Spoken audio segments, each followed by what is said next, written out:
Hello everyone, welcome back to my YouTube channel. ಇನ್ನು ಯಾರ್ಯಾರೆಲ್ಲ ನನ್ನ ಯೂಟ್ಯೂಬ್ ಚಾನಲ್ ಸಬ್ಸ್ಕ್ರೈಬ್ ಆಗಿಲ್ವೋ ಪ್ಲೀಸ್ ಹೋಗಿ ಎಲ್ಲರೂ ಸಬ್ಸ್ಕ್ರೈಬ್ ಆಗಿ.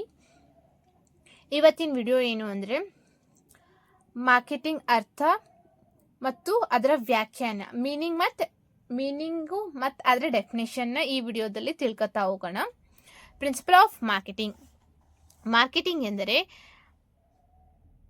ಮಾರ್ಕೆಟಿಂಗ್ ಎಂದರೆ ಗ್ರಾಹಕರ ಅಗತ್ಯಗಳು ಮತ್ತು ಬಯಕೆಗಳನ್ನು ಗುರುತಿಸಿ ಅವುಗಳನ್ನು ಪೂರೈಸುವ ಉತ್ಪನ್ನಗಳನ್ನು ಅಥವಾ ಸೇವೆಗಳನ್ನು ಸೃಷ್ಟಿಸಿ ಸರಿಯಾದ ಬೆಲೆ ಸರಿಯಾದ ಸಮಯದಲ್ಲಿ ಗ್ರಾಹಕರಿಗೆ ತಲುಪಿಸಿ ಗ್ರಾಹಕರ ತೃಪ್ತಿಯನ್ನು ಸಾಧಿಸುವುದರ ಜೊತೆಗೆ ಸಂಸ್ಥೆಗೆ ಲಾಭ ಗಳಿಸುವ ಪ್ರಕ್ರಿಯೆಯಾಗಿದೆ.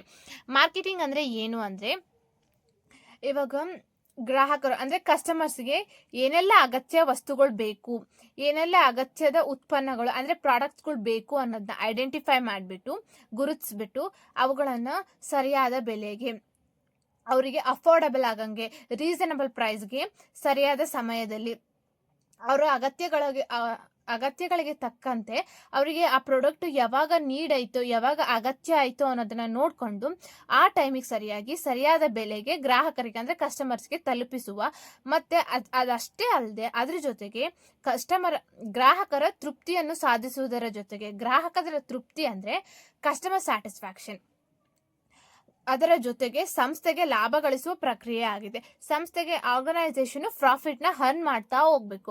ಇದನ್ನ ನಾವೇನಂತ ಕರಿತೀವಿ ಅಂದರೆ ಮಾರ್ಕೆಟಿಂಗ್ ಅಂತ ಕರಿತೀವಿ. ನೆಕ್ಸ್ಟ್, ಗ್ರಾಹಕರ ಅಗತ್ಯಗಳು ಮತ್ತು ಬಯಕೆಗಳನ್ನು ಗುರುತಿಸಿ ಅವುಗಳನ್ನು ತೃಪ್ತಿಪಡಿಸುವ ಮೂಲಕ ಸಂಸ್ಥೆಯ ಉದ್ದೇಶವನ್ನು ಸಾಧಿಸುವ ಪ್ರಕ್ರಿಯೆಯೇ ಮಾರ್ಕೆಟಿಂಗ್. ಇದು this is another one of the meaning. ಅಂದರೆ ಇದು ನೀವು ಎಕ್ಸಾಮಲ್ಲಿ ಇದನ್ನಾದರೂ ಬರಿಬೋದು, ಇದನ್ನ ಬರೆಯೋದ್ರಿಂದ ಏನಾಗ್ತೈತಿ, ನಿಮಗೆ ಮಾರ್ಕ್ಸ್ ಜಾಸ್ತಿ ಬೇಗ ಸಿಗ್ತೈತಿ. ಈ ಮೀನಿಂಗ್ ಬರಿತೀರಾ ಅಂದರೆ this is optional to you. ಯಾಕಂದರೆ ಇದನ್ನು ಬರೆದ್ರೆ ಇದು ಮೀನಿಂಗ್ ತುಂಬ ಚಿಕ್ಕದಾಗೈತಿ ಮತ್ತು 2 ಮಾರ್ಕ್ಸ್ ಕೊಡೋ ಸಾಧ್ಯತೆ ಇಲ್ಲ. ಸೊ ದ್ಯಾಟ್ಸ್ ವೈ ನೀವೆಲ್ಲರೂ ಇದನ್ನೇ ಪ್ರಿಫರ್ ಮಾಡೋದು ಬೆಟರ್. ಗ್ರಾಹಕರ ಅಗತ್ಯಗಳು ಮತ್ತು ಬಯಕೆಗಳನ್ನು ಗುರುತಿಸಿ, ಆವಾಗಲೇ ಹೇಳ್ದಂಗೆ ಕಸ್ಟಮರ್ಸ್ನ ನೀಡ್ಸ್ ಮತ್ತು ವಾಂಟ್ಸ್ನ ಐಡೆಂಟಿಫೈ ಮಾಡಿಬಿಟ್ಟು ಅವುಗಳನ್ನು ತೃಪ್ತಿಪಡಿಸುವ ಮೂಲಕ ಸಂಸ್ಥೆ ಉದ್ದೇಶವನ್ನು ಸಾಧಿಸುವ ಪ್ರಕ್ರಿಯೆ ಆಗಿದೆ. ಸಂಸ್ಥೆ ಉದ್ದೇಶ ಅಂದರೆ ಏನು, ಆರ್ಗನೈಸೇಷನ್ ಏನು ಅಂದರೆ ಆ ಪ್ರಾಫಿಟ್ನ ಅರ್ನ್ ಮಾಡೋದಾಗಿರ್ತೈತಿ. ಇಲ್ಲಿ ಡೈರೆಕ್ಟಾಗಿ ಕೊಟ್ಟಿದ್ದಾರೆ, ಇಲ್ಲಿ ಇನ್ ಡೀಟೇಲ್ ಆಗಿ ಕೊಟ್ಟಿದ್ದಾರೆ. ಸೊ ನೀವೆಲ್ಲರೂ ಇದನ್ನು ಬರೆಯೋದೇ ಬೆಟರ್ ಎಕ್ಸಾಮಲ್ಲಿ. ದ ನೆಕ್ಸ್ಟ್ ಒನ್, ಮಾರ್ಕೆಟಿಂಗ್ ವ್ಯಾಖ್ಯಾನಗಳು ಅಂದರೆ ಏನು ಅಂದರೆ ಡೆಫಿನೇಷನ್ ಆಫ್ ಮಾರ್ಕೆಟಿಂಗ್ ಅಂತ. ಇಲ್ಲಿ ಈ ವಿಡಿಯೋದಲ್ಲಿ ನಾನು 2 ಡೆಫಿನೇಷನ್ಸ್ ಕೊಟ್ಟಿದ್ದೀನಿ. The first one is Philip Kotler. ಇವ್ರು ಯಾರು ಅಂದರೆ ಫಾದರ್ ಆಫ್ ಮಾರ್ಕೆಟಿಂಗ್ ಆಗಿರ್ತಾರೆ. ಇವರ ಪ್ರಕಾರ ಮಾರ್ಕೆಟಿಂಗ್ ಅಂದರೆ ಏನು ಅಂದರೆ, ಮಾರ್ಕೆಟಿಂಗ್ ಎನ್ನುವುದು ಒಂದು ಸಾಮಾಜಿಕ ಹಾಗೂ ನಿರ್ವಹಣಾತ್ಮಕ ಪ್ರಕ್ರಿಯೆಯಾಗಿದ್ದು ಇದರ ಮೂಲಕ ವ್ಯಕ್ತಿಗಳು ಮತ್ತು ಗುಂಪುಗಳು ಉತ್ಪನ್ನಗಳು ಮತ್ತು ಮೌಲ್ಯದ ಸೃಷ್ಟಿ ಹಾಗೂ ಬಯಕೆಗಳನ್ನು ಪೂರೈಸಿಕೊಳ್ಳುತ್ತಾರೆ. ಫಿಲಿಪ್ ಕೊಟ್ಲರ್ ರವರ ಪ್ರಕಾರ ಮಾರ್ಕೆಟಿಂಗ್ ಅಂದರೆ ಏನು ಅಂದರೆ, ಮಾರ್ಕೆಟಿಂಗ್ ಅನ್ನೋದು ಒಂದು ಸಾಮಾಜಿಕ ಮತ್ತು ನಿರ್ವಹಣಾತ್ಮಕ ಪ್ರಕ್ರಿಯೆಯಾಗಿದೆ. ಇದೊಂದು ಸಾಮಾಜಿಕ ಮತ್ತು ನಿರ್ವಹಣಾತ್ಮಕ ಪ್ರಕ್ರಿಯೆಯಾಗಿದೆ.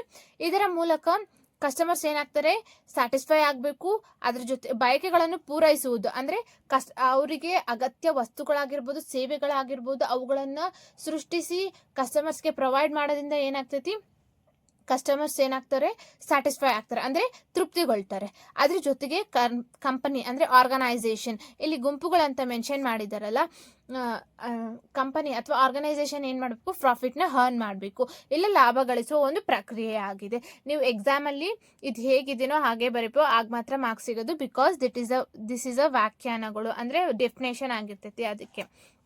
Next, American marketing association AMA ಅಂದರೆ ಏನು ಅಂದರೆ ಅಮೇರಿಕನ್ ಮಾರ್ಕೆಟಿಂಗ್ ಅಸೋಸಿಯೇಷನ್. ಇವ್ರ ಪ್ರಕಾರ ಮಾರ್ಕೆಟಿಂಗ್ ಅಂದರೆ ಏನು ಅಂದರೆ, ಮಾರ್ಕೆಟಿಂಗ್ ಎನ್ನುವುದು ಗ್ರಾಹಕರು, ಗ್ರಾಹಕ ಸಂಸ್ಥೆಗಳು, ವ್ಯವಹಾರ ಪಾಲುದಾರರು ಹಾಗೂ ಸಮಾಜಕ್ಕೆ ಮೌಲ್ಯಯುತವಾದ ಉತ್ಪನ್ನಗಳು ಅಥವಾ ಸೇವೆಗಳನ್ನು ಸೃಷ್ಟಿಸುವುದು, ಅವುಗಳ ಬಗ್ಗೆ ಮಾಹಿತಿ ನೀಡುವುದು, ತಲುಪಿಸುವುದು ಮತ್ತು ವಿನಿಮಯ ಮಾಡಿಕೊಳ್ಳುವ ಚಟುವಟಿಕೆಗಳು ಸಂಸ್ಥೆಗಳು ಹಾಗೂ ಹಾಗೂ ಪ್ರಕ್ರಿಯೆಗಳ ಸಮೂಹವಾಗಿದೆ. ಅಮೆರಿಕನ್ ಮಾರ್ಕೆಟಿಂಗ್ ಅಸೋಸಿಯೇಷನ್ ರವರ ಪ್ರಕಾರ ಮಾರ್ಕೆಟಿಂಗ್ ಅಂದ್ರೆ ಏನು ಅಂದ್ರೆ ಗ್ರಾಹಕ ಸಂಸ್ಥೆಗಳು, ವ್ಯವಹಾರ ಪಾಲುದಾರರು ಹಾಗೂ ಸಮಾಜಕ್ಕೆ ಮೌಲ್ಯಯುತವಾದ ಉತ್ಪನ್ನಗಳನ್ನು ಅಥವಾ ಸೇವೆಗಳನ್ನು ಸೃಷ್ಟಿಸುವುದು.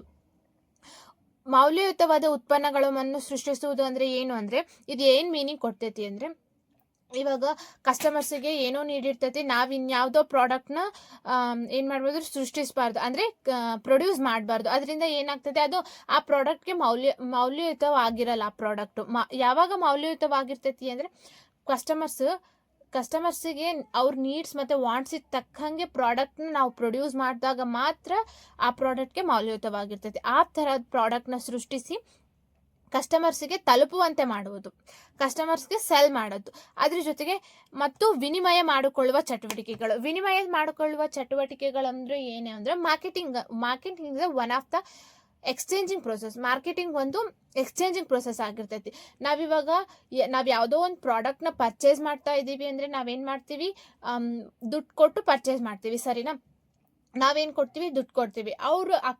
ಅವ್ರು ಏನು ಮಾಡ್ತಾರೆ, ನಮಗೆ ಪ್ರಾಡಕ್ಟ್ನ ಕೊಡ್ತಾರೆ. ಇಲ್ಲಿ ಏನಾಗ್ತೈತಿ, ಎಕ್ಸ್ಚೇಂಜಿಂಗ್ ಪ್ರೊಸೆಸ್ ಆಗ್ತೈತಿ. ಸೊ ದ್ಯಾಟ್ಸ್ ವೈ ನಾವು ಮಾರ್ಕೆಟಿಂಗ್ನ ಏನಂತ ಕರಿತೀವಿ ಅಂದರೆ ವಿನಿಮಯ ಮಾಡಿಕೊಳ್ಳುವ ಒಂದು ಚಟುವಟಿಕೆ ಅಂತ ಕರಿತೀವಿ, ಸರಿನಾ? ಇದ್ರ ಜೊತೆಗೆ ಏನು ಮಾಡಬೇಕು ಅಂದರೆ ಸಂಸ್ಥೆ ಅಂದರೆ ಆರ್ಗನೈಸೇಷನ್ ಏನು ಮಾಡಬೇಕು, ಬಿಸ್ನೆಸ್ ಏನು ಮಾಡಬೇಕು, ಪ್ರಾಫಿಟ್ನ ಅರ್ನ್ ಮಾಡಬೇಕು. ಆಗ ಮಾತ್ರ ಮಾರ್ಕೆಟಿಂಗ್ ಅಂತ ಕರಿತೀವಿ.